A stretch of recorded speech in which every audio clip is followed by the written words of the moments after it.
Welcome to Samba Samba. Enjoy the video. In this video, I will explain how to use localization in Flutter.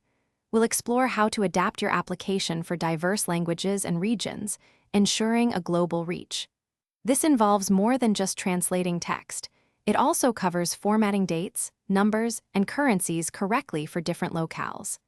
By the end, you'll understand the fundamental steps to make your Flutter app truly international.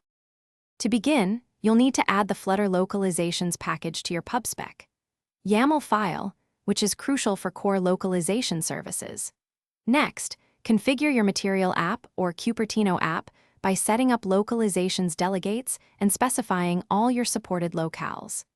This tells Flutter which languages your application can handle, laying the groundwork for a truly adaptable user experience across various regions. Implementing translations typically involves using Application Resource Bundle, or ARB, files to store all your key-value string pairs. The Intel package then helps generate Dart code from these ARB files, making your translated strings easily accessible. You can then retrieve these strings within your widgets using app localizations.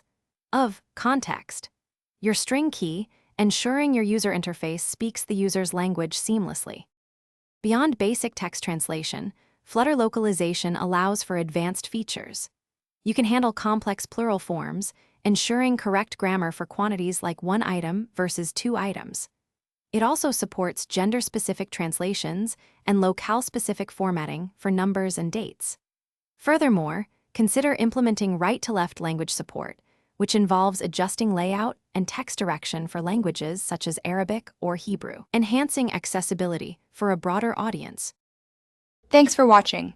Consider subscribing if we helped you.